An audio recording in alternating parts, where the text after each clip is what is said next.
पुराने समय में एक राजा था जिसकी आत्मा एक तोते में बसती थी। उसी तरह नरेंद्र मोदी जी की आत्मा अडानी के अंदर बसती है। यह बात विपक्ष को पता चल चुकी है, इसलिए अडानी को हमने ऐसा घेरा है कि वो बचकर नहीं निकल सकते।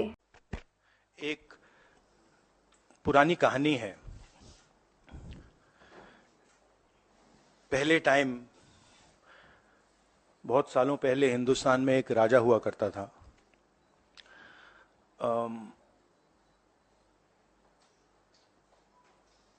उसके खिलाफ सारे लोग खड़े हो गए थे। पूरी जनता, सारा का सारा ऑपोजिशन उन पर आक्रमण कर रहा था और वो टेफ्लॉन जैसे थे। उन पर जितना भी आक्रमण करो कुछ होता नहीं था। तो थोड़े साल बाद जो ऑपोजिशन के लोग थे, जो उसको रेजिस्ट कर रहे थे, वो बाहर एक ऋषि बैठा रहता था, उसके पास गए। उसने कहा कि बताइए, हमें बात समझ नहीं आ रही है। हम इस राजा पर 24 घंटा आक्रमण करते हैं, जनता इसके खिलाफ है, कुछ होता ही नहीं है। जितना हम इस पे आक्रमण करते हैं ऐसा लगता है कि हम गलत जगह तीर मार रहे हैं। तो ऋषि ने कहा, वो काफी नॉलेजेबल था, तो उसने कहा देखिए, एक्चुअली बात क्या है, ये जो राजा है इसकी आत्मा इसके अंदर नहीं है। इसकी आत्मा वहां पे पीछे एक छोटा सा घर है, वहां पे एक पिंजड़े में एक तोता बैठा है। इसकी जो आत्मा है ना, वो उस तोते के अंदर है।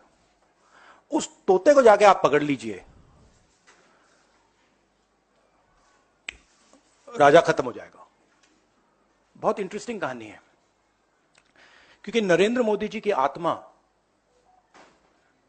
अडानी में है। तोता कहीं बैठा है, राजा कहीं बैठा है, और बहुत समय के लिए सारी की सारी ऑपोजिशन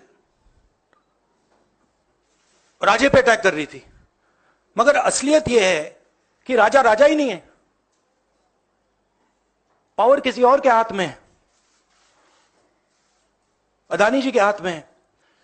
जैसे ही हम अडानी जी को टच करते हैं,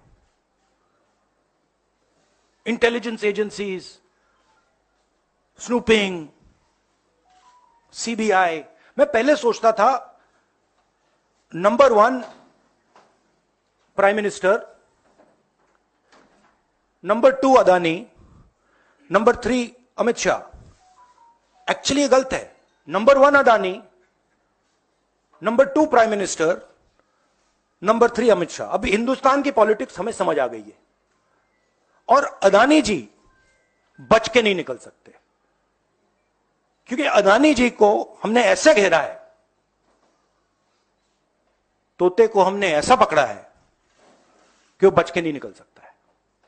और इसीलिए सारा का सारा हो रहा है